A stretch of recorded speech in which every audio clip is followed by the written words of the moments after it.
Selamat datang di channel Marimo-kun. Di sini kita akan menyelami petualangan epik dan tak terlupakan dari dunia One Piece, tempat Monkey D. Luffy dan kru topi jerami berlayar menantang arus untuk mencari One Piece dan mewujudkan impian menjadi Raja Bajak Laut. Setiap pulau yang mereka kunjungi membawa kisah yang penuh dengan pertarungan, misteri, dan rahasia besar tentang dunia yang penuh keajaiban ini. Dalam setiap video, Marimo-kun akan mengupas karakter-karakter ikonik, kekuatan buah iblis yang unik, dan strategi pertempuran dari setiap arc yang penuh ketegangan. Bersiaplah untuk menelusuri teori-teori mengejutkan dan fakta-fakta menarik yang mungkin belum kamu ketahui. Jadi, pastikan kamu sudah siap untuk menjelajahi dunia penuh warna dan petualangan yang luar biasa ini bersama kami. Jangan lupa subscribe dan aktifkan loncengnya, agar kamu tidak ketinggalan setiap update terbaru tentang dunia One Piece. Baiklah, mari kita mulai.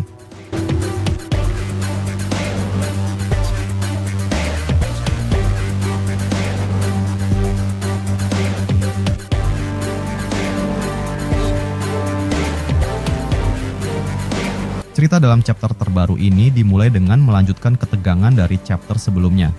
Bajak laut Akagami terlihat berlayar di tengah lautan. Di atas kapal, Ben Beckman memegang koran terbaru yang memberitakan perkembangan terkini pasukan revolusi. Strategi mereka untuk menghancurkan kapal-kapal suplai pemerintah dunia berjalan sangat efektif. Dampaknya, pemerintah dunia kini menghadapi krisis besar, terutama terkait pangan. Sementara pemberontakan dari rakyat tertindas mulai bermunculan di berbagai wilayah. Inspirasi dari aksi pasukan revolusi membuat rakyat berani melawan penindasan. Ben Beckman memuji kecerdikan pasukan revolusi yang berhasil membuat pemerintah dunia kerepotan. Shanks menanggapi dengan mengatakan bahwa keberhasilan ini berkat kehebatan Dragon, pemimpin pasukan revolusi. Shanks menjelaskan bahwa Dragon adalah seorang ahli strategi berpengalaman dengan kemampuan bertarung yang luar biasa. Jika Dragon memutuskan untuk turun langsung ke medan perang, dampaknya akan sangat besar. Para kru bajak laut Akagami sepakat bahwa Dragon adalah sosok legendaris yang sulit ditandingi, terutama setelah ia menghilang dari publik untuk memimpin pasukan revolusi secara rahasia. Ben Beckman menambahkan bahwa pemerintah dunia harus segera mengambil tindakan untuk menangani ancaman ini. Yasop, yang mendengar diskusi tersebut, berkomentar bahwa pemerintah dunia mungkin akan menggerakkan kesatria suci, kelompok elit yang terkenal dengan kekuatan mereka.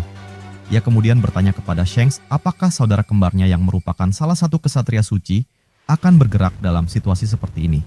Dalam kejutan besar, terungkap bahwa Shanks memiliki saudara kembar yang merupakan anggota kesatria suci. Hal ini masuk akal, mengingat Shanks sebagai Yonko memiliki jaringan informasi luas dan telah menyelidiki asal-usulnya hingga mengetahui bahwa ia berasal dari keluarga Vigarland. Shanks menjawab bahwa sangat mungkin saudara kembarnya akan bergerak, mengingat situasi yang semakin genting. Lakiro menambahkan bahwa kehidupan memang penuh keunikan, termasuk fakta bahwa ada saudara kembar yang menjadi Yonko dan kesatria suci. Ia juga menyatakan bahwa tidak menutup kemungkinan Shanks akan menghadapi saudara kembarnya di masa depan. Shanks hanya tersenyum dan menjawab santai bahwa di dunia ini, apapun bisa terjadi, termasuk pertarungan melawan saudara kembarnya sendiri. Sementara itu, cerita berpindah ke Elbaf, tempat kelompok Luffy tengah menjelajahi berbagai area. Franky bertanya kepada seorang raksasa muda tentang pohon besar di pulau itu. Raksasa itu menjelaskan bahwa pohon tersebut adalah pohon harta karun Adam, sumber kayu legendaris yang digunakan Franky untuk membangun kapal Thousand Sunny. Franky sangat terkejut dan bersemangat ketika mendengar hal ini, terutama karena kayu Adam hanya bisa diperoleh di bawah regulasi ketat. Ia mulai memikirkan kemungkinan memodifikasi Thousand Sunny dengan desain senjata kuno Pluton yang ia hafal dari cetak biru. Di sisi lain, Usopp terpukau dengan keindahan Elbaf, tetapi sedikit kecewa karena generasi muda raksasa di sana sudah tidak tertarik dengan pertempuran. Hal ini adalah hasil pengaruh dari Raja Harut sebelum wafat, yang membawa pembaruan besar pada budaya Elbaf, mengubah fokus masyarakat dari peperangan ke perdagangan dan kehidupan damai.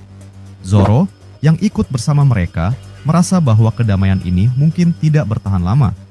Ia merasakan hawa mengancam di pulau tersebut, sesuai dengan catatan sejarah yang menyebutkan adanya rahasia gelap di Elbaf. Cerita kemudian berpindah ke kerajaan Kamabaka, markas pasukan revolusi. Di sana, Dragon mendapat laporan bahwa Ksatria Suci mulai bergerak, menghancurkan kapal-kapal revolusi dengan mudah. Koala khawatir dengan situasi ini, tetapi Dragon menganggap semuanya berjalan sesuai rencana. Tujuannya memang memancing Ksatria Suci keluar, dan dengan begitu, saatnya untuk Dragon dan para komandan revolusi bertindak. Kembali ke Elbaf, situasi mendadak berubah ketika dua Ksatria Suci muncul, menyebabkan kekacauan besar. Mereka menyerang para raksasa dengan teknik bertarung luar biasa, seperti Soru dan Gepo, yang memungkinkan mereka bergerak cepat di udara. Serangan mereka begitu kuat hingga banyak raksasa tumbang. Dori dan Brogy, dua raksasa veteran, berusaha melawan, tetapi lawan mereka terlalu tangguh.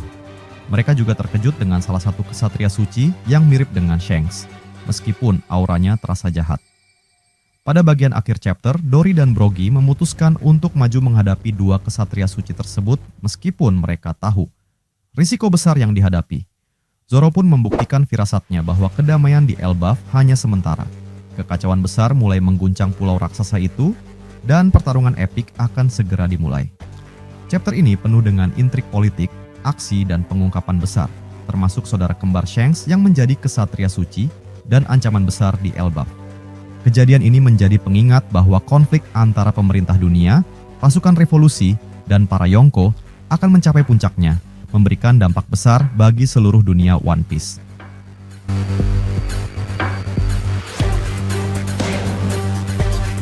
Perkembangan seru di Pulau Egghead dan Elbaf. Chapter ini melanjutkan kisah dari episode sebelumnya dengan berbagai perkembangan menarik, terutama di dua lokasi utama, Pulau Egghead dan Elbaf. Cerita dibuka dengan York yang sedang berbicara dengan Ageni Pizarro, karakter baru yang dikirim oleh pemerintah dunia ke Pulau Egghead. Pizarro menyampaikan bahwa semua Seraphim harus siap dalam waktu dekat untuk digunakan dalam pertempuran besar. Saat ini, Seraphim seperti Doflamingo, Crocodile, dan Gecko Moria tengah berada dalam tabung pemulihan setelah dihancurkan oleh Mihawk saat mereka menyerang Crosskill di Pulau Karibari. Kerusakan besar pada Seraphim ini menunjukkan ancaman serius yang dihadapi pemerintah dunia. Pizarro juga mengungkapkan bahwa pasukan besar Angkatan Laut akan segera tiba di Egghead. Mereka bersiap untuk mendukung operasi besar pemerintah dunia, termasuk serangan ke Pulau Elbaf yang telah dimulai dengan kedatangan dua Ksatria Suci di chapter sebelumnya. Di tengah obrolan itu, York menghubungi Gorosei melalui Denden Mushi untuk menanyakan kapan dirinya akan diangkat sebagai Tenri Ubito, sesuai kesepakatan sebelumnya. Permintaan York dijawab oleh Garling Vigarland, yang menegaskan bahwa kesepakatan itu tetap berlaku, namun York diminta fokus pada tugas-tugasnya di Egghead, karena Garling sendiri akan segera datang untuk membahas lebih lanjut. Cerita kemudian bergeser ke Elbaf, memperlihatkan istana utama kerajaan yang terletak di puncak dunia surga. Meski Elbaf terlihat damai dalam beberapa tahun terakhir, para prajurit kerajaan tetap berlatih keras. Di antara mereka, seorang raksasa baru diperkenalkan sebagai kepala pasukan. Penampilannya mencerminkan ketangguhan dengan bekas luka yang mencerminkan pengalamannya. Dia memperingatkan pasukannya agar tidak terlena dengan kedamaian karena ancaman bisa datang kapan saja. Bagian dalam istana juga ditampilkan dengan sorotan pada tahta kerajaan yang telah kosong selama 6 tahun sejak kematian Raja Harald. Di depan tahta tersebut, muncul sosok raksasa misterius yang berbicara tentang waktu yang semakin dekat. Indikasi ini mengarah pada kemungkinan perebutan tahta Elbaf oleh beberapa pihak, termasuk bangsawan yang ingin mengambil alih posisi sebagai raja baru. Intrik politik di Elbaf ini diperkirakan akan memicu konflik internal di tengah ancaman dari luar. Cerita beralih ke desa barat di Elbaf, di mana seorang tetua raksasa menerima kabar tentang kedatangan bajak laut topi jerami. Tetua ini memutuskan untuk menemui Luffy karena ia memiliki informasi penting tentang Dewa Matahari Nika, sosok legendaris yang menjadi inti kekuatan Gear 5 Luffy. Informasi ini akan menjadi kunci bagi Luffy untuk memahami dan memanfaatkan kekuatannya dengan lebih baik. Sementara itu, sebuah pelabuhan lain di Elbaf diperlihatkan. Pelabuhan ini memiliki bar yang menyeramkan, dikelola oleh raksasa bertampang garang. Di sana terjadi perkelahian antara seorang raksasa dan Uruk, salah satu supernova. Uruk, yang sebelumnya jarang tampil, berhasil mengalahkan raksasa tersebut dengan mudah, menarik perhatian semua orang di bar. Meski motivasinya belum jelas, kehadiran Uruk di Elbaf memperluas keterlibatan para supernova dalam kisah besar ini. Di tempat lain, dua kesatria suci yang menyerang Elbaf menyebabkan kehancuran besar.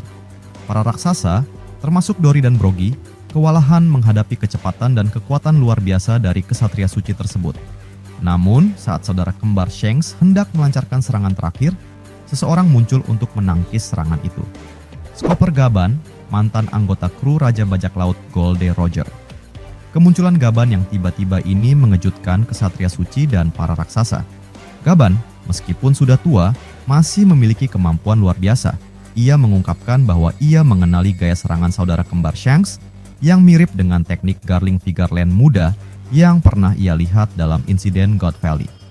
Bentrokan antara Gaban dan kesatria suci semakin memanas ketika keduanya mengeluarkan Haoshoku Haki, menunjukkan bahwa pertempuran ini akan menjadi salah satu momen paling epik di Elbaf. Chapter ini penuh dengan elemen yang menarik, dari intrik politik di Elbaf, informasi baru tentang Nika, hingga kemunculan karakter lama seperti Skopper Gaban. Dengan keterlibatan berbagai pihak, baik protagonis maupun antagonis, arc Elbaf menjanjikan konflik besar yang akan mengguncang dunia. Kita tunggu saja kejutan selanjutnya di chapter mendatang.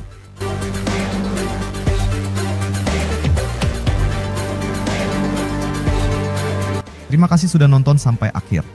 Jangan lupa kasih like kalau kalian suka konten ini, share ke teman-teman kalian yang juga suka One Piece, dan tentunya subscribe biar kalian nggak ketinggalan video terbaru dari Marimo Kun. Kalau ada teori, fakta, atau topik lain seputar One Piece yang kalian pengen kita bahas, langsung tulis aja di kolom komentar. Sampai jumpa di pembahasan berikutnya, dan teruslah berlayar bersama kru Mugiwara. Salam nakama.